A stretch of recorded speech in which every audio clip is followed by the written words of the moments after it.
అందరికీ శుభాకాంక్షలు తెలియజేస్తున్నాం. దేవుని గ్రంథంలో చాలా సంగతులు మనం తెలుసుకోవాల్సి ఉన్నాయి. ఇంతటితో సరిపెడతాము అని అనలేము, కానీ ఎన్నో సంగతులు వినాల్సినవి బైబిల్లో ఉన్నాయి. కనుక దేవుణ్ణి వెంబడించి మనం చాలా జాగ్రత్తగా బైబిల్ని పాటించాలి కూడా. బైబిల్ క్రమశిక్షణ కలిగిన గ్రంథం. క్రైస్తవుడు అంటేనే క్రమశిక్షణకు మారుపేరు అంటారు. తెలుసా మీకు? క్రైస్తవులు అంటే క్రమశిక్షణకు మారుపేరు. మరి క్రీస్తు నమ్మిన మనలో క్రమశిక్షణ లేకపోతే, క్రమంగా మనం లేకపోతే క్రీస్తుని అంగీకరించిన వాళ్ళు కాదు, అక్రమం చేసిన వాళ్ళను అవుతాం. క్రమము అక్రమము బైబిల్లో ఉందా? క్రమం ఉంది. క్రమంకి మించినది అతిక్రమం, అక్రమం. అక్రమం చేయవాళ్ళగా నా ఇంట్లో నుండి పొండి. ఏది? క్రమశిక్షణ లేకపోతే క్రీస్తుకు నచ్చదా? నచ్చదు. క్రీస్తు అంటే క్రమశిక్షణ. కొన్ని స్కూళ్ళల్లో, పాఠశాలలో, మరి కాలేజీలో ఏం చెప్తారు తెలుసండి? క్రమశిక్షణకు మారు పేరండి మా కళాశాల అంటారు. క్రమశిక్షణకు మారు పేరు. క్రమశిక్షణ అంత అవసరమా? దేవుడు కూడా ప్రతిదీ క్రమంగా చేశాడు. దేవుడు ప్రతిదీ ఎలా చేశాడు? క్రమం అంటే పర్ఫెక్ట్గా చేసుకుంటూ వచ్చాడు. క్రమంగా ఉంచడం ఆయనకు నచ్చింది. క్రమమైనది ఆయనకు నచ్చింది. ఆయన క్రమశిక్షణకు సరైనటువంటి విధానంలో దేవుడు చూపించవచ్చు. మనకు అంత క్రమం ఉందా అని అంటే, నిజంగా క్రమశిక్షణ లేకపోతే క్రీస్తులో మనం ఉండలేము. ప్రతిదీ క్రమం. సృష్టి ప్రారంభం నుంచి దేవుడు కూడా ప్రతి దాన్ని క్రమంగా చేసుకుంటూ వచ్చాడు. క్రమము అనే దాన్ని తెలుగులో అంటే, ఇంగ్లీష్లో దాన్ని ఏమంటారండి? డిసిప్లిన్. ఇంకా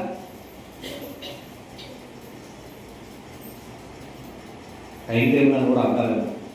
నియమ నిబంధనలు పెట్టుకుని క్రమంగా ఉంటారు కాబట్టి టైం టేబుల్. మీ స్కూల్ టైం టేబుల్ ఏంటి అంటారు. అంటే మీకు మీ స్కూల్ కార్యకలాపాలు ఏంటి అంటారు. కార్యకలాపాలను ఇంగ్లీష్లో ఏమంటాం మనం? Time table. మరి ప్రతిరోజు మీ టైం టేబుల్ ఏంటి చెప్పండి అంటే ఏం చెప్తారు మీరు? ప్రతి ఒక్కరికి ప్రతిరోజు ఉదయం లేచే ఒక టైం ఉంటుంది. నేను ఉదయం పర్ఫెక్ట్గా 6 గంటలగా లేస్తానండి, 5ంటికి లేస్తానండి, ఒక టైం ఉంది. లేచిన తర్వాత పలానా పని చేస్తాను, లేచిన తర్వాత పలానా పనిలో ఉంటాను, పలానా టయానికి గల కాలేజీకి వెళ్ళిపోతాను, పలానా టయానికి గల స్కూల్కి వెళ్ళిపోతాను, పలానా టయానికి ఉద్యోగానికి వెళ్ళిపోతాను. క్రమం, ఒక క్రమం.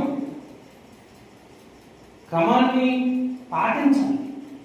ఈ క్రమాన్ని ఎవరైతే పాటిస్తారో దేవుడు కూడా ఆ క్రమాన్ని పాటించే వాళ్ళంటే ఇష్టం. దేవుడు కూడా ప్రతిదీ క్రమంగా చేసుకుంటూ వచ్చాడు. ప్రకృతిలో కనిపించే ప్రతిదీ కూడా ఒక క్రమశిక్షణ. దేవుడిని చూడాలంటే దేవుడు క్రమశిక్షణ ఎలా ఉంటాడు అని అంటే, ఉదయాన్నే సూర్యుడు ఎన్నింటికి వస్తాడంటే, సూర్యుడికి ఏముంది? క్రమశిక్షణ ఉందా లేదా? క్రమశిక్షణ ప్రకారంగా సమయానికి ఉదయం 6 గంటలు అవగానే క్రమంగా దేవుడు సూర్యుడిని పంపున్నాడు. సమయానికి 6 గంటల కల్లా ఉదయించాలి అనగానే ఉదయించాలి. ఎందుకు ఉదయించాలి? ఉదయించాలంటే క్రమంగా. ఋతువులు తెలపడానికి చంద్రుడిని పెట్టాడు. ఇదిగో అమావాస్య, పౌర్ణమి, దినములు, మాసములు గడుస్తున్నాయంటే ఋతువులు తెలపడానికి ఒక క్రమం దేనికి పెట్టాడు? సూర్యుడికి, చంద్రుడికి పెట్టాడు. ఇక ప్రకృతిలో ప్రతి చెట్టుకు కూడా ఒక క్రమం పెట్టాడు. చెట్టు ఎలా ఉంటుంది? చెట్టు విత్తనాలు నాటుతాం, పొలంలో రైతు విత్తనాలు నాటుతారు. నాటిన 3 నెలలకు వరి పైరు పంట వచ్చిందండి అంటారండి. ఎందుకు వచ్చింది? అది ఒక క్రమంగా ఎదిగింది, క్రమశిక్షణలో ఉంటుంది. ఆ టైం వచ్చేపాటికి బలంగా ఉంటే బలమైన కంకులు వస్తాయి, బలహీనంగా ఉంటే కొద్దిగా 2-3 కంకులను వస్తుంది. అది ఒక క్రమం. దేవుడు ప్రకృతిలో ఉన్న సృష్టికి ఒక క్రమాన్ని పెట్టాడు, ఒక క్రమ పద్ధతిని, ఒక క్రమంగా తిరిగే విధానాన్ని, క్రమశిక్షణను అలవాటు చేశాడు. జంతువులు ఒక క్రమ పద్ధతిలో ఉంటాయి. చూడండి, పక్షులు ఆకాశంలో ఎగిరేటప్పుడు ఎలా వెళ్తాయండి? ఒక క్రమ పద్ధతిలో వెళ్తాయి. ఎలా పడితే అలా హెచ్చరికలు వెళ్ళం. దూరం ప్రయాణం చేసేవి ఏం చేస్తాయి తెలుసండి? ముందుగా ఒక కొంగ ఉంటుంది, ఆ కొంగ వెనక మళ్ళా సైడ్ అన్ని కొంగలు వస్తాయి. ఎందుకో తెలుసా? అలా వెళ్తే వేగంగా వెళ్తాయి. ముందుగా వెళ్ళేదానికి దెబ్బతగిలింది, వేడి గాలి ఎక్కువ, మిగతానికి గాలి తక్కువ వస్తుంది, వేగంగా వెళ్తాయి. కొంత దూరం వెళ్ళి అలసిపోగానే ఇది సైడ్ అయిపోద్ది, మళ్ళీ మధ్యలో ఒకటి దొరికింది. ఒక క్రమశిక్షణ. పక్షుల్లో క్రమశిక్షణ, వృక్షాల్లో క్రమశిక్షణ, సృష్టిలోని ప్రకృతిలోని గ్రహాలకు క్రమశిక్షణ, జీవులు జీవరాశులు ఒక క్రమశిక్షణ. రాత్రి పూట ప్రయాణం చేసే జంతువులు ఉంటాయి, అవి పగలల్లా పడుకుంటాయి, బయటికి రావండి. రాత్రులు తిరిగే జంతువులు ఏవో తెలుసా మీకు? ఏవి? కుందేలు రాత్రి పూట తిరిగింది, గొడ్ల గోబి రాత్రి పూట తిరుగుతుంది, గబ్బిలాలు రాత్రి పూట తిరుగుతుంటాయి. ఇంకా తెలిసినవి లేవా మీ ప్రకృతి? మీ పరిశోధన లేదా మన దీని మీద? ఉన్నామా, తిన్నామా, పడుకున్నామా, తెల్లారిందా, అంతే కదా. పగల తిరిగే జంతువులండి పులులు, సింహాలు, వెలుగుమంట్లు, కోతులు, కుక్కలు, నక్కలైతే రాత్రులు తిరుగుతుంటాయి. ఒక్కొక్క జంతువుకి ఒక క్రమం, ఒక్కొక్క జంతువుకి ఒక పద్ధతి, ఒక విధానం దేవుడు ప్రవేశపెట్టాడు. ఇవన్నీ ఎంత క్రమశిక్షణలో ఉన్నాయా? ఉన్నాయి. అందుకే బైబిల్లో దేవుడు ఎంత క్రమంగా వాటిని చేశాడో మొదటి నుంచి మాట్లాడుతున్నాడు. ఆదికాండం 2వ అధ్యాయం 4వ వచనం చూడండి. ఆదికాండము 2వ అధ్యాయము, అందరూ 2వ అధ్యాయము 4వ వచనంలో ఏమంటున్నాడు? దేవుడైన యెహోవా భూమిని ఆకాశమును చేసిన దినమందు, భూమి ఆకాశములు సృజించబడినప్పుడు వాటి ఉత్పత్తి క్రమము ఇదే. ఏముందంటే ఉత్పత్తి క్రమశిక్షణ. మనం వస్తాం ఎప్పుడో, మనకు తీరితే దేవుడి సన్నిధికి వస్తాం, తీరకపోతే రాము. మమ్మల్ని అంటున్నాడు పాస్టర్ గారు అని ఎవరు అనుకోమాకండి. దేవుడు చెప్పాలి కాబట్టి చెప్తున్నాడు, నేను చెప్పేవాడు కాదు. ఈ స్థానంలో దేవుడు ఉండి మీతో మాట్లాడుతుంటే ఏం చేయాలి? క్రమం ఉండాలి కదండి. స్కూల్కి క్రమంగా వెళ్తాము మనం, క్రమంగా స్కూల్కి వెళ్తాడు అంటే ఏంటి? ఆ టయానికి వెళ్ళిపోతాడు, ఇంక ఉండడు, అర్థమైపోద్ది. ఒక క్రమంగా దేవుడి సన్నిధిలోకి వస్తున్నాము మనం. ఆదివారం ఆరాధన 8:30 కల్లా మనం ప్రారంభం అన్నాం. ఇంటికి ఎంతమంది 8:30కి వచ్చాం? 8:30 కల్లా ఎవరు రాగలుగుతున్నాం? ఒక క్రమాన్ని అలవాటు చేసుకోగలిగితే, దానికి పాటించగలిగితే దేవుడు ఏం చేస్తాడో తెలుసా? నీ క్రమశిక్షణను చూసి నిన్ను ప్రేమిస్తాడు. ఇక దాటిపోతే దాన్ని ఏమంటాడు? అక్రమం. క్రమం దాటిపోతే ఏమవుతాం మనం? అక్రమం చేసేవాళ్ళంటే దేవుడికి ఇష్టమా? క్రమం తప్పేవాళ్ళంటే దేవుడు. ప్రారంభ దినమున ప్రతిరోజు ప్రారంభ ప్రార్థన కల్లా కూర్చొని మోకరించి ప్రారంభ ప్రార్థనలు ఏకీపించే మనసు ఉంటే మనకి అంత మంచి మనసు అంటే దేవుడికి అంత ఇంట్రెస్ట్ ఉండదు తెలుసా? నేను క్రమంగా అలవాడిని కనుక మీరు కూడా క్రమంగా అలవాళ్ళు అవుతారు అంటాడు. సూర్యుడు క్రమంగా ఉన్నాడు, చంద్రుడు క్రమంగా ఉన్నాడు, జంతువులు క్రమంగా ఉన్నాయి, జీవరాశులు క్రమంగా ఉన్నాయి. బాగా ఆకలైంది, సింహం గడ్డి తింటదా? ఎప్పుడైనా తింటదండి? ఎంత ఆకలైనా గడ్డి తింటదా? చచ్చిపోద్దేమో కానీ గడ్డి తిందండి. కాయలు తిందో, ఫ్రూట్స్ తిందో, ఏమి తిందో, అది మాంసాహారం మాత్రమే తింటది. మాంసం అయితే తింటది, దొరకపోతే పస్తులు ఉంటుంది, ఉపవాసం ఉంటుంది, అవసరం చచ్చిపోద్ది. క్రమం తప్పదు. ఒక క్రమం. దేవుడు భూమి మీద మానవునికి ఒక క్రమాన్ని ఏర్పాటు చేశాడు. ఆ క్రమాన్ని బట్టి మనం నడవమంటున్నాడు. ఆ క్రమశిక్షణలో ఉండాలి. దేవుడు అంటే భయం. దేవుడు అంటే ఎలా ఉండాలంటే, స్కూల్ అంటే భయం. ఎందుకు? హెచ్ఎం గారు నిలబెడతాడేమన్నా భయం. కాలేజీ అంటే భయం. ప్రిన్సిపల్ గారు వద్దంటాడేమో, నిలబెడతాడేమో అన్న భయం. పొలం అంటే భయం. యజమాని టయానికి రాకపోతే వాళ్ళు వద్దులేమో, రేపు రా అంటాడేమో అన్న భయం. మన ఉద్యోగం అంటే భయం. యజమాని మన టయానికి రాకపోతే వద్దంటాడేమో అన్న భయం. మరి దేవుడు అంటే ఏం లేదండి, మనకి భయం లేదు. ఎందుకు భయం లేదు? ఆయన కనపడ్డ కదా, మాట్లాడ్డ కదా, ఏం అండ కదా. పాస్టర్ గారు అయితే ఇంకా అసలు ఏం అండ కదా. మనల్ని ఏమంటాడు? వద్దంటే మానేస్తాం. వద్దు అన్నాడు ఇంకోసం అయితే, నీకు కాబట్టి ఇంకో సంఘం మానేస్తాం అని అంటారు. ఏడ మానేసినా నువ్వు చివరికి ఎక్కడ చేరాలి? మళ్ళా ప్రభు దగ్గరికే చేరాలి. ఆడ వద్దంటే ఇంకోసాడ పోయే బాగానే ఉంది, అక్కడ వద్దంటే ఇంకోసాడ పోయే బాగుంది. చివరికి అందరూ ఎక్కడ చేరాలి? ఈ పొలంలో వద్దనని ఆ పొలంలో చేసాం, ఆ పొలంలో వద్దని ఈ పొలంలో చేసాం. అందరూ లాస్ట్కి బస్సు ఎక్కి వెళ్ళాలనుకోండి, అందరూ ఎక్కడికి ఎక్కాలి? మళ్ళా బస్సు ఎక్కాల్సిందే. ఆ బస్సు ఎక్కి వెళ్ళాలి. ఎక్కడ నీకు క్రమశిక్షణ లేకపోయినా ప్రభువుకి ఇష్టంగా ఉండవు. క్రమశిక్షణ కావాలి ప్రభువుకి. క్రమం. ఉత్పత్తి క్రమంగా చేసాడు అంటుంది. సృష్టిని కూడా 6 దినాల సృష్టిని మీరు ఆలోచించండి. ఎలా పడతా గలిబిలి గందరగోళం చేసి మసాలా చేయాల. కొంతమంది కూరలు వండుతాం, నాకేం చేస్తారండి, పిచ్చిగా చేసి ఉంటే అలా పడేస్తారు, వాళ్ళే తింటారు లేదు. ఎన్ని రకాలు ఉంటే అన్ని రకాల కూరగాయలు కోసి దాంట్లో పడేస్తారు. కొన్ని ఉడుకుతాయి, కొన్ని ఉడకం. కొన్ని ఉడుకుతాయండి, ములక్కాయలు, వంకాయలు, బెండకాయలు, దొండకాయలు, బీరకాయలు అన్నీ ఉన్నాయి అనుకోండి. అదొక్క అన్నీ కోసి ఒక దాంట్లో ఉడుకుతాయేమో. ఒక్కోటి ఒక్కో టైంలో ఉడుకుతాయి. దాన్ని బట్టి మనం ఏం చేయాలి? ఒక టయాన్ని బట్టి ఉడికించాలి. లేదా తీసుకెళ్ళి మొత్తం సాంబార్లు వేసేస్తారు. ఎంతసేపు ఉడికినా ఉడుకుతాయి అయ్యేది. మిక్సీ చేస్తాం. దేవుడు కూడా ఒక క్రమంని మనం పాటిస్తే నిన్ను ఎంతగా గొప్ప చేయాలన్నా దేవుడు నేను క్రమశిక్షణలో ఉంచుతాడు. నీ క్రమాన్ని బట్టి ఉత్పత్తిలో, నీ సన్నిధిలో, దేవుని సన్నిధిలో నేను ఉత్తేజపరుస్తాడు. క్రమక్రమంగా కూడా నువ్వు క్రమశిక్షణ అంటే క్రమక్రమంగా వద్దలు చేస్తాడు. అంతే కదండి, వాక్యము కూడా క్రమంగా ఉంది. రోమాపత్రిక 6వ అధ్యాయము 17వ వచనం చూడండి. రోమాపత్రిక 6వ అధ్యాయము 17వ వచనం ఏమంటున్నాడండి? 6వ అధ్యాయం 17వ వచనం. మీరు పాపమునకు దాసులై ఉంటిరి గాని ఏ ఉపదేశ క్రమమునకు మీరు అప్పగింపబడితురో. దేనికండి? ఉపదేశ క్రమం. ఉపదేశం కూడా ఎలా ఉన్నాయి? క్రమం. వాక్యపు క్రమం.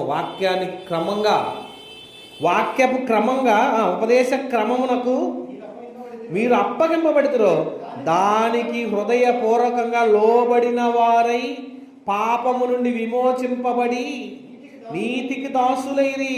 ఇందుకు దేవునికి స్తోత్రం.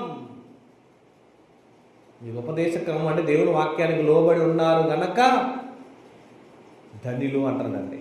వాక్యాన్ని విన్నారు, క్రమంగా దేవుల్లో ఉన్నారు. చాలామంది కండి వాక్యం చెప్పడం రాకపోయినా, పాటలు పాడటం రాకపోయినా, ప్రార్థన చేయడం రాకపోయినా ముందు టయానికి వస్తాం నేర్చుకోవాలి. ముందు ఏదొచ్చినా రాకపోయినా ఏం చేయాలి? ముందు టయానికి వచ్చి కూర్చోవాలి. నీకు అన్నీ వచ్చు, ఆలస్యంగా వచ్చావంటే నాకు అన్ని జాతకాలు ఏంటి అనవచ్చు. అసలు ఏమి జాతకాకపోయినా ముందు ఏం చేయాలి? మనం ముందు టైంని పాటించు, ఒక క్రమం పాటించు, క్రమాన్ని అలవాటు చేసుకో. నేను వెళ్ళాలని పట్టుదల ఉంటే నీలో వచ్చేస్తావు. నేను వెళ్ళాలనే పట్టుదల నీలో ఉంటే ఏం చేస్తావు? వచ్చేస్తావు. ఆ వచ్చే భయం నీలో ఉండాలి. దేవుడి దగ్గరికి వెళ్ళకపోతే ఏమవుతుందన్న భయం ఉండాలి. ఉత్పత్తికి దేవుడు చేసిన సృష్టి కార్యాలకే ఒక క్రమాన్ని పెట్టాడు. ప్రకృతిలో ప్రతి జీవరాశిని నడిపించడానికి ఒక క్రమశిక్షణ పెట్టాడు. నీకు కూడా ఉన్నాడు తెలుసా? ఉపదేశ క్రమం చొప్పున బోధించిన బోధ వాక్యంలో ఉన్న విధానానికి ఒక లోబడి విధానంలో ఒక క్రమం ఉంది. ఆ క్రమం చొప్పున మీరు ఉండాలి అంటున్నాడు. నిజముందంటే అవును, క్రమం ఉందా? క్రమం ఉండాలి. క్రైస్తవుడు అంటే ఎలా ఉండాలండి? చాలా సంఘాలు వైట్ అండ్ వైట్ వేస్తారు, అంత బాగుంటారు తెలుసా, అందరు నైన్గా కూర్చుంటారు, పిచ్చి పిచ్చిగా కూర్చోరు. సంఘాలు ఎలా ఉంటారండి? పిచ్చి పిచ్చిగా కూర్చోరు, కరెక్ట్గా ఒక లైన్గా కూర్చుంటారు. మనమైతే ఏడ ఉంటే ఆడ, ఏడ లైన్ ఉంటే ఆడ, ఏడ ఫ్యాన్ ఉంటే ఆడ కూర్చుంటుంటాం. చూసారు క్రమం.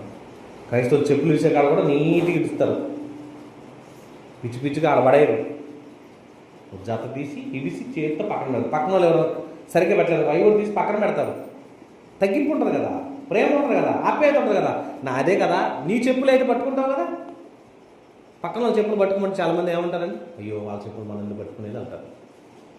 కానీ క్రైస్తవులు ఏముంటుంది? క్రమం. క్రమాన్ని అలవాటు చేసుకోగలిగితే క్రమశిక్షణకు లోబడే తత్వం మనకు ఉండాలి. ఇంకో చూద్దాం, కొరింథీ మొదటి పత్రిక 14వ అధ్యాయం 40 వచనం చూడండి. కొరింథీలకు రాసిన మొదటి పత్రిక 14వ అధ్యాయము 40వ వచనంలో ఒక మంచి మాట అంటున్నాడు.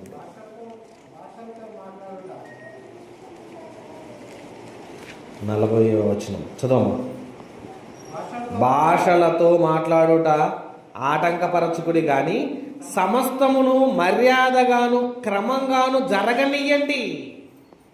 సమస్తం ఎలా జరగాలంటండి? క్రమంగా మర్యాదగా ఏం చేయాలి? జరగనియండి. క్రమంగా జరగాలి. ఆదివారం ఆరాధన క్రమంగా జరగాలి. ప్రతి నెల లాస్ట్ శనివారం ఒకరోజు మన కుటుంబాలన్నిటి కోసం ప్రార్థన పెట్టుకుందాం, చేసుకుందాం అన్నాం. ఎంతమంది వచ్చారండి మొన్న లాస్ట్ శనివారం ప్రార్థన పెట్టుకుందాం అన్నాం. 7:00 తెలియదు, 8:00 వస్తే 9:00 ఒక గంట ప్రార్థన చేసుకుందాం, మీ గురించి మీ కుటుంబాల కోసం ప్రార్థన చేసుకుందాం అంటే ఎంతమంది వచ్చారు?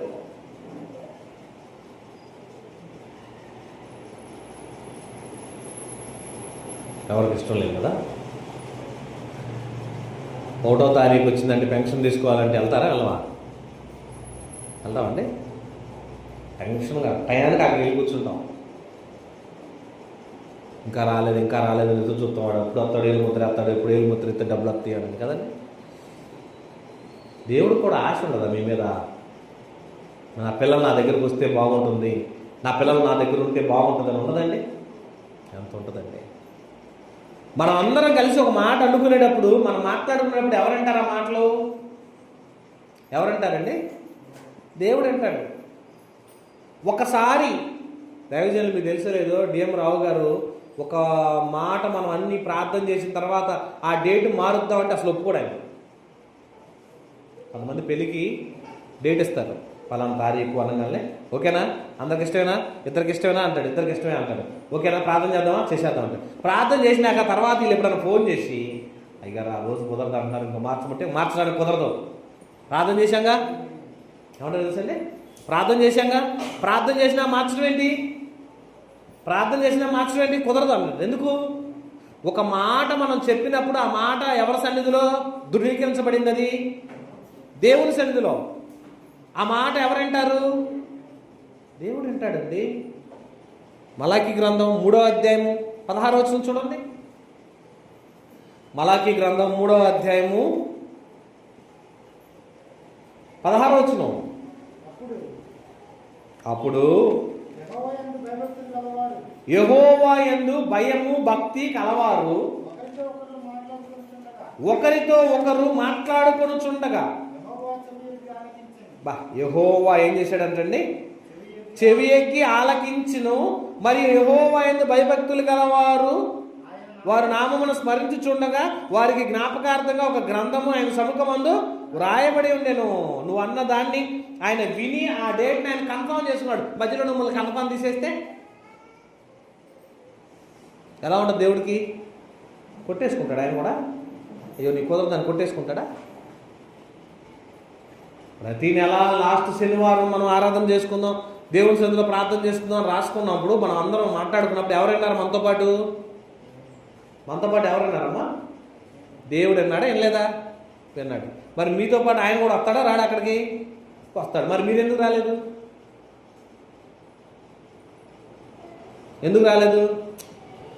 దేవుడు వస్తే పోనీ ఆయన పోతాడు.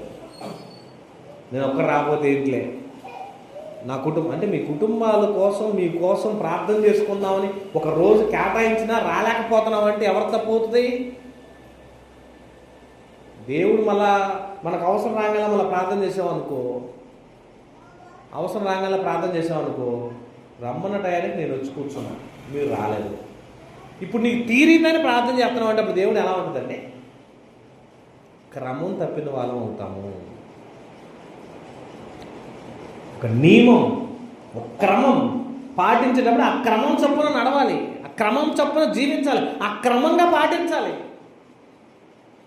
క్రమశిక్షణ అంటాడు అందుకే బైబిల్లో. క్రమంగా క్రైస్తవుడు ఒక సమయాన్ని కేటాయించుకొని పెట్టుకున్నప్పుడు అందరం ఒకటి ఆమోదించినప్పుడు దానికి సమంగా వస్తే ఎలా ఉంటుంది? క్రమశిక్షణ. అమెరికా లాంటి దేశాల్లో ఉదయం 6 గంటలకు అంటే 6 గంటలకు 1 నిమిషం లోపే టకటక కార్లన్నీ వచ్చేస్తాయి. టకటక ఎక్కడో 5 నిమిషాల ముందు ఎవరు ఉండరు అక్కడ. 5 నిమిషాలు అందరూ వచ్చేస్తారు. 6 గంటలు అలా కొట్టక ముందు 1 నిమిషం లోపే అంతా హాల్ నిండిపోయింది. 10ంటికి అయిపోద్ది అన్నప్పుడు పాస్టర్ గారు ఎట్లా వచ్చిందని ఇంకో 5 నిమిషాలు ఎక్స్ట్రా చెప్పారు, ఉండరాలు 10 అవగానే టకటక వేసి వెళ్ళిపోతుంది. ఈలోగా ముగిచ్చేయాలి. ఎలా ఉండాలి? ఒక క్రమం. క్రమశిక్షణకు మనం అలవాటైతే, క్రమశిక్షణకు లోబడితే, క్రీస్తు కూడా క్రమశిక్షణగా బతికాడు, క్రీస్తు కూడా క్రమంగా జీవించాడు. గలతీ పత్రిక 2వ అధ్యాయం 14వ వచనం చూస్తే సువార్త సత్యము చొప్పున క్రమం ఉంది అంటున్నాడు. సువార్త ఎలా ఉందంటండి? ఒక క్రమం. చదవమ్మ గలతీ పత్రిక 2వ అధ్యాయము 14వ వచనం. వారు సువార్త సత్యము చొప్పున చూసారండి ఎలాగంటండి? క్రమంగా సువార్త సత్యము చొప్పున ఎలా ఉండాలంటండి? క్రమంగా నడుచుకొనకపోవుట మేము చూచినప్పుడు. చూసారండి, అందరి ఎదుట నేను కేఫాతో నేను చెప్పిందేమనగా, నీవు యూదుడువై ఉండియు యూదుల వలె కాక అన్యజనుల వలె ప్రవర్తించుచుండగా అన్యజనులు యూదుల వలె ప్రవర్తింపవాలని ఎందుకు బలవంతం చేయించున్నావు? క్రమం దాటితే నిలబెట్టి అడిగాడు. క్రమం చొప్పున జీవించాలి. నిజంగా ఒక క్రమాన్ని పెట్టినప్పుడు దానికి ఏమవ్వాలి? మనం లోబడాలండి. ఆ క్రమశిక్షణలో మనం ఉంటే మనం ఉత్తేజం అవుతాం. సమయానుకూలంగా గింజ నాటబడింది అనుకోండి, అదేం చేసింది? సమయానుకూలంగా పంట వచ్చింది. వెదకాలం అంటాడు, వెదజల్లే కాలం వచ్చినప్పుడు ఆ కాలాన్ని బట్టి ఋతువు వచ్చినప్పుడు ఈ వర్షాకాలంలోనే విత్తనాలు నాటాలి. ఇప్పుడు నాటితే ఏం చేస్తుంది? దాని సమయాన్ని బట్టి ఋతువుని బట్టి పంట వస్తుంది. సమయం దాటిపోయినా విత్తితే ఇక దాని క్రమం తప్పిపోయింది, ఎండిపోద్ది, బెట్టకొచ్చింది, చచ్చిపోద్ది మధ్యలోనే. నీళ్ళు కురిసే వర్షాలు కురిసే టైంలో విత్తనాలు నాటితే ఆ పంట వస్తుంది, పంట పెరిగిద్ది, పెద్దదైద్ది, సమయానుకూలంగా పంట కాపుకి వస్తుంది. సమయం దాటిపోతే పంట రాదు చేతికి, దిగుబడి తగ్గిపోద్ది, నువ్వు ఎంత ప్రయత్నం చేసినా నష్టపోతావు. దేవుని సన్నిధి కూడా అంతేనండి. దేవుడు అంటే ఏముండాలి? ముందు మనకి భయము భక్తి. ముందు దేవుడికి కావాల్సింది క్రమశిక్షణ, భయము భక్తి. కొన్ని కీర్తన గ్రంథం 115వ కీర్తన చూడండి. ప్రతి ఒక్కరూ ఆయన సన్నిధిలో ఎలా ఉండాలి తెలుసా? క్రమశిక్షణ. 15 వచ్చిన అనుకుంటా.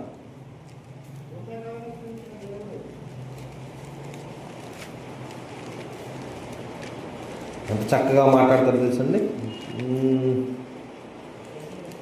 15, 13 అమ్మా చూడు ఒకసారి.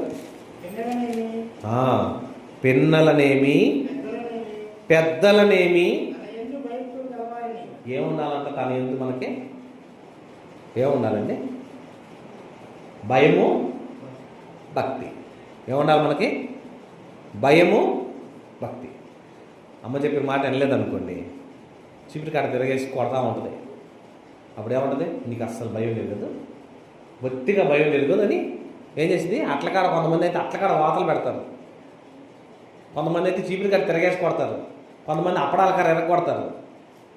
కొడతారా కొట్టరా? దెబ్బలు తిన్నామో తెలుస్తుంటుంది ఎక్కడెక్కడ దెబ్బలు తిన్నాము అని. అంతే కదండి. భయం ఉంటే ఏం చేస్తాం?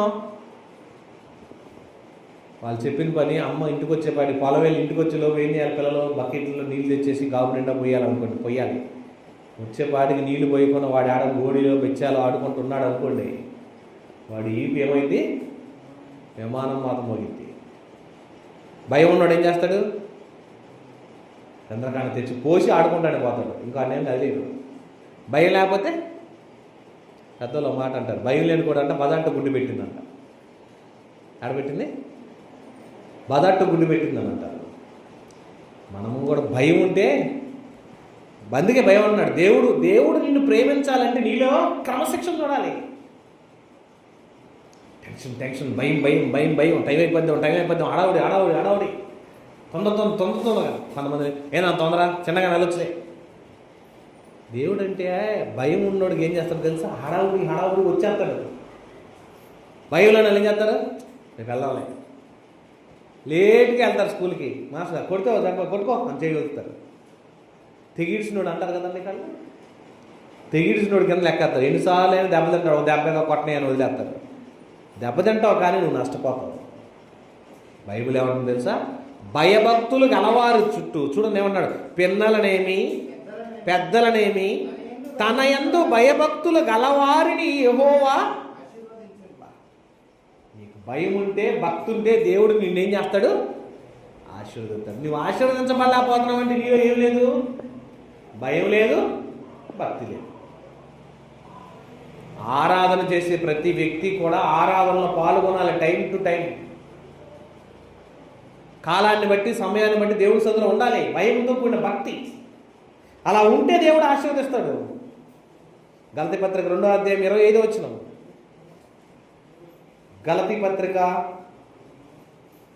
5వ అధ్యాయము 25వ వచనం.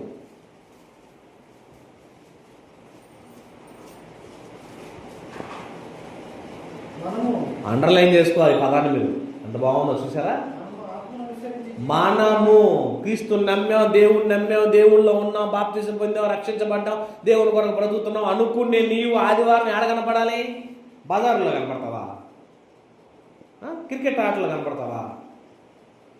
పనుల్లో కనపడతావా? పొలాల్లో కనపడతావా? ఉద్యోగాల్లో కనపడతావా? ఏడ కనపడాలి? చదవని ఏమన్నాడు? మనము ఆత్మను అనుసరించి జీవించు వారమైతిమా, ఆత్మను అనుసరించి క్రమంగా నడుచుకుందాము. ఎక్కడికి? దేవుని సన్నిధికి. ఆత్మను అనుసరించి ఎక్కడ నడవాలి? క్రమంగా నడవాలి. క్రమం లేకపోతే నిన్ను దేవుడు హెచ్చించడం, దేవుడు ప్రేమించడం, నువ్వంటే ఇష్టం ఉండదు. అక్రమం చేయి వాళ్ళారా నా ఇంత నిండుకోండి. ఏమన్నా ఇంత చెప్పుతున్నా యేసుక్రీస్తు ఏమన్నా క్రమశిక్షణలో ఉన్నాడా? ఏమండి, యేసుక్రీస్తు ఏమన్నా క్రమశిక్షణలో ఉన్నాడా? యేసుక్రీస్తు కూడా క్రమశిక్షణలో ఉన్నాడా? ఆయన క్రమం లేకుండా ఉన్నాడా? చూద్దాం. యేసుక్రీస్తు ఏమన్నా క్రమశిక్షణలో ఉన్నాడో లేదో, ఆయన క్రమంగా ఉన్నాడో లేదా? లోకాసువార్త 4వ అధ్యాయం 16వ వచనం చూడండి. లోకాసువార్త 4వ అధ్యాయము, అందరు తీశారమ్మా? లోకాసువార్త 4వ అధ్యాయము 16వ వచనం చదవండి. తరువాత ఆయన తన పెరిగిన నజరేతుకు వచ్చును, తన వాడుక చొప్పున అంటే క్రమం చొప్పున విశ్రాంతి దినమందు సమాజ మందిరములోనికి వెళ్ళి చదువుటకై నిలిచి ఉండగా ఏం చేశాడంటే, ప్రతి విశ్రాంతి దినము ఎక్కడికి వెళ్ళాడు యేసు ప్రభు? ఆడికి వెళ్ళాడండి. కొండల్లో తిరిగాడా? రోడ్ల మీద తిరిగాడా? బజార్లో సువార్త ప్రకటించడానికి వెళ్ళాడా? సువార్త ప్రకటన అందరూ చేయొచ్చు. విశ్రాంతి దినం ఎక్కడికి వెళ్ళాడు? కొంతమంది అంటుంటారులేండి, మేము చేసే సేవే సేవ, గొప్ప సేవ. ఆదివారం పని చేస్తే చాలు, సువార్త ప్రకటిస్తే చాలు. పని చేస్తే ఆరాధన అంటారు. శృతి చెల్లిస్తే ఆరాధన కాదు, పని చేస్తే ఆరాధన అని ఆరాధన ఎక్కడుతున్నారు కొంతమంది. కానీ బైబిల్ ఏమంటారు చూడండి, తన వాడుక చొప్పున విశ్రాంతి దినమందు సమాజ మందిరంలోనికి వెళ్ళి. విశ్రాంతి దినం ఎక్కడికి వెళ్ళాడు? సమాజ మందిరం. ఇవాళ ఆదివారం కనుక ఎక్కడికి వెళ్ళాలి? ఇవాళ ఆదివారం కనుక ఎక్కడికి వెళ్ళాలమ్మా మనం? సినిమాకి వెళ్ళాలా? పొలం వెళ్ళాలా? పనికి వెళ్ళాలా? ఉద్యోగానికి వెళ్ళాలా? వ్యాపారానికి వెళ్ళాలా? కాలేజీకి వెళ్ళాలా? స్కూల్కి వెళ్ళాలా? ఎక్కడికి వెళ్ళాలి? ఎవరు మాట్లాడతారా? ఎక్కడికి వెళ్ళాలి? ఏమనుంది అక్కడ? సమాజ మందిరం అంటే దేవాలయం. దేవుని సన్నిధిలో ఆదివారం అంటే దేవుని సన్నిధిలో క్రమం తప్పకుండా ఉండాల్సిందే. అది బైబిల్ రూలు. ఇక నేను మాంసం మీద బొడుగులు పెట్టి హాస్పిటల్లో తీసుకెళ్ళి బెడ్ మీద సిలిండర్ బాటిల్ ఎక్కిస్తుంటే రాలేకపోతారేమో తప్ప ఏ మాత్రం అవకాశం ఉన్నా దేవుని సన్నిధి తప్పించుకోకూడదు. తప్పించుకున్నావా శిక్షించబడతావు అంతే. అంత క్రమం అండి దేవుడు అంటే. మన దేవుడు అంటే ఏదో ఈజీగా పంపించేది అయిపోద్ది, పట్టించుకోపోతే అయిపోద్ది అనుకున్నా కుదరదు. ప్రతి ఆదివారం యేసుప్రభు ఎక్కడ ఉన్నాడండి? ప్రతి విశ్రాంతి దినమందు సమాజ మందిరంలోనికి వెళ్ళి ఖాళీ కూర్చున్నాడు. వెళ్ళి కూడా ఏం చేశాడంటే చదువుటకై నిలిచి ఉండగా చదువుతున్నాడండి. దేవాలయానికి వెళ్ళి వాక్యం చెప్తున్నాడు, ప్రకటిస్తున్నాడు. ఇంకేం చేశాడు చూద్దాం. లోకాసువార్త 22వ అధ్యాయం 40 వచనం. 22వ అధ్యాయము చూడండి. 22వ అధ్యాయం 40 వచనం. ఆ చోటు చేరి, ఏ చోటు చేరి? 39 చదువుదాం. తర్వాత ఆయన బయలుదేరి తన వాడుక చొప్పున. ఏంటదంటే తన వాడుక ఏంటి? అలవాట్లో పొరపాటు అండి అమ్మ. అప్పుడు ఏంటదంట మనకి అలవాట్లో పొరపాటు అంటే ఏం జరిగింది మీకు? ఏంటండి అలవాట్లో పొరపాటు అంటే ఎట్లా జరిగింది? ఏందని చెప్పగలరు ఉదాహరణ? అమ్మా, అలవాట్లో పొరపాటు అంటారు. కొంతమంది చూడండి, అరే అని పిలిచేటప్పుడు ఏదో ఊత పదం ఆడుతుంటారు, తప్పుడు పదం. అలవాట్లో పొరపాటు అండి అంటారు. అలవాట్లో పొరపాటు ఒక ఆయన చేశాడు, మోషే. ఆ బండ దగ్గరికి వెళ్ళి మాట్లాడంగా టపాలను కొట్టాడు కర్ర పెట్టి. అన్ని చోట్ల దేవుడు కొట్టమన్నాడు కదా అని కొట్టాడు అన్నట్టుగా ఎడగడు కొట్టమంటాడు కదా అని టపామని కొట్టాడు. నేను చెప్పకుండా నువ్వు ఎందుకు కొట్టావు? అలవాట్లో పొరపాటులే.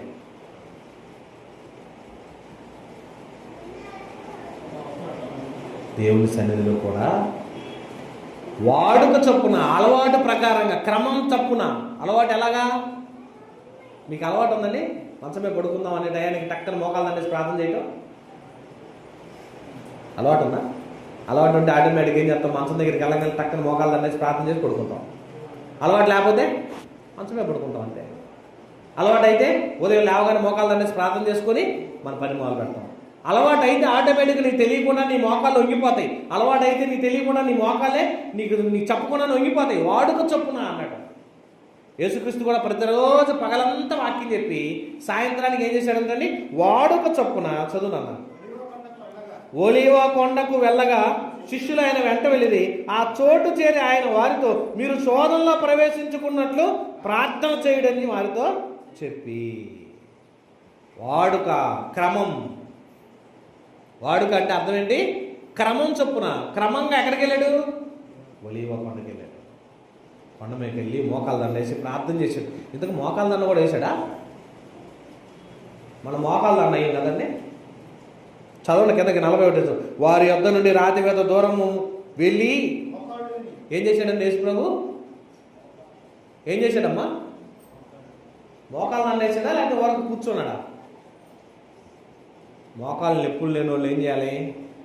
కనీసం మోకాళ్ళ మీద ఉండండి. మోకాళ్ళని ఉంచడానికి ఇంకా మోకాళ్ళ నొప్పులు లేని వాళ్ళు, మోకాళ్ళ నొప్పులుగా ఉన్న వాళ్ళు ఇబ్బంది పెట్టద్దు. అవకాశం ఉన్న ప్రతి ఒక్కరు ఏం చేయాలి? మోకాళ్ళ మీద దేవుని సన్నిధిని మోకరించాలి. అది క్రమంగా, మర్యాదగా. దేవుడు తన కుమారుడైన క్రీస్తు కూడా క్రమశిక్షణగా నేర్చుకున్నాడు. ఇంకేం చేశాడు చూద్దామా? దేవుని సన్నిధిలో యేసుప్రభు కూడా పాటలు పాడాడు. తెలుసా మీకు? పాటలు పాడాడా? పాడాడు. ఫిలిప్పీ పత్రిక సారీ లేకపోతే మత్తయి సువార్త 26:30. మత్తయి సువార్త 26వ అధ్యాయము 30 వచనం చూడండి. 26వ అధ్యాయము 30 వచనం. 29 నుంచి చదువుదాం, బాగుంటుంది. నా తండ్రి రాజ్యంలో మీతో కూడా నేను ఈ ద్రాక్షారసం కొత్తదిగా తాగు దినం వరకు ఇంకో దాన్ని తాగనని మీతో చెప్పుచున్నాను నేను. అంతటా వారు కీర్తన పాడి ఒలివ కొండకు వెళ్ళిరి. ఏం చేశారు? పాటలు పాడుకుంటూ దేవుని సన్నిధిలో గడిపారు. మనం పాట పాడతామండి. పాట నాది కాదులే, పాడేవాడిదే పాట. మిగతా వాళ్ళందరూ ఏదో చప్పట్లు కొడితే చేతులు అరిగిపోతాయేమో. ఎప్పుడు చప్పట్లు కొట్టారా మనస్ఫూర్తిగా? ఉత్సాహంగా చప్పట్లు కొట్టిన ఆరాధన చేసిన రోజు ఉందా మీకు? సంతోషంగా పాటలు పాడుతుంటే ఆనందంతో చప్పట్లు కొట్టే ఆనందం ఉందా? దిగులుగా, బాధగా, ఎవరో మన ఇంట్లో వాళ్ళందరూ హాస్పిటల్లో 10 మంది ఉన్నట్టు, మనం ఏదో గతిలేక ఆ పరిస్థితి తప్పించుకొని వచ్చినట్టు, కొడితే ఈ శరీరం 4 రోజుల నుంచి ఈరోజు 4 వాంతులు అయిపోయి నీరసంగా ఉన్నట్టు, నరాలు లేనట్టు, లేవనట్టు కొడతా ఉంటాం చప్పట్లు. కొడితే పక్కన వాళ్ళకి వినపడిద్దేమండి. అంతండి. చక్కగా స్తుతించండి, చప్పట్లు కొట్టండి, దేవుని స్తుతించండి, మహిమపరచండి. యేసుప్రభు అంత ఆయన పాటలతో దేవుని స్తుతించాడు, మోకాళ్ళ దండేసి ప్రార్థన చేశాడు, క్రమం చొప్పున అన్ని జరిగించాడు, క్రమశిక్షణగా ఉన్నాడు. చివరి మాట చూద్దాం, టైం అయిపోయింది. హెబ్రీ పత్రిక 5వ అధ్యాయం 7వ వచనం. చివరిగా ఏం చేశాడు తెలుసా? భయము భక్తి కలిగి క్రీస్తు కొరకు అర్పణించుకున్నాడు. తన దేహాన్ని అర్పించుకుంటే దేవుడు ఓకే చేశాడు ఆయన్ని. హెబ్రీ పత్రిక 5వ అధ్యాయం 7వ వచనం. ఎలా చేశాడు చూడండి. హెబ్రీ పత్రిక 5వ అధ్యాయం 7వ వచనం. శరీరధారైన దినములలో మహారోదనతోను కన్నీళ్లతోను తను మరణము నుండి రక్షింపగల వానికి ప్రార్థనలు యాచనలను సమర్పించినందున భయము భక్తి కలిగి ఉన్నందున. ఎవరండి భయభక్తులు ఉంది? యేసు ప్రభుకి ఏముందంట? దేవుడంటే భయం, దేవుడంటే భక్తి, దేవుడంటే లోబడే తత్వం, దేవుడంటే లోబడాలి, భయపడాలి, భయం ఉంది. ఆ భయం ఉంది కాబట్టి దేవుడు ఏం చేశాడు? అతను ఏం చేశాడు? చచ్చిపోయినా తిరిగి లేపాడు. నా కుమారుడు నువ్వంటే నాకు ఇష్టమయ్యా. ఇంత క్రమంగా, ఇంత పర్ఫెక్ట్గా, ఇంత సిస్టంగా. ఏమంటే లోక సంబంధులకి క్రైస్తవులకి తేడా ఉందా లేదా? ఉందా లేదా? ఉండాలా వద్దా? ఉండాలా వద్దా? ఉండాలా వద్దా? ఉండాలి. ఉండాలంటే ఏం చేయాలి? లోకస్తులు అందరూ బాయిలో దూకుతున్నారు. నువ్వు దూకుతావా? నువ్వు దూకవు. లోకం అంతా కలిసి ఎక్కడికో వెళ్ళి విగ్రహారాధన చేస్తున్నారు. వెళ్ళి చేస్తావా? నువ్వు చెయ్యవు. నువ్వు నీ సన్నిధిలో, దేవుని సన్నిధిలో మోకరించి ప్రార్థన చేస్తావు. లోకంకి నీకు సంబంధం కలవదు. ఎక్కడ లోకంతో నీవు ఎక్కడ కంపేర్ అవ్వదు. ఈ లోకంతో స్నేహం చేయవాడు దేవునితో గొడవ, వైరం, శత్రుత్వం.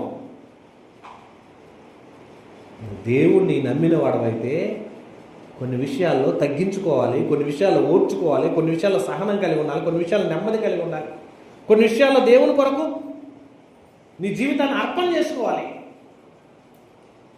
మనకు తప్పదు, మనకు తగింది కాదు, మనం చేయదగింది కాదు, మనం ఉండదగింది కాదు, మనం అనకూడదు, అనలేము అని కొన్ని విషయాల్లో లోబడి ఉండాలి. లోబడి ఉండకపోతే నిన్ను దేవుడు ఎలా ప్రేమిస్తాడు? నీకు ఎప్పుడు ఏది ఇవ్వాలో దేవుడు తెలుసు కదా. ఇచ్చిందాక మనం ఏం చేయాలి? ఆగండి. అలా ఉంటే ఏమైతే తెలుసా? క్రమక్రమంగా వృద్ధి చేస్తాడంటండి. అది కాండం చివరి మాట 26వ అధ్యాయం.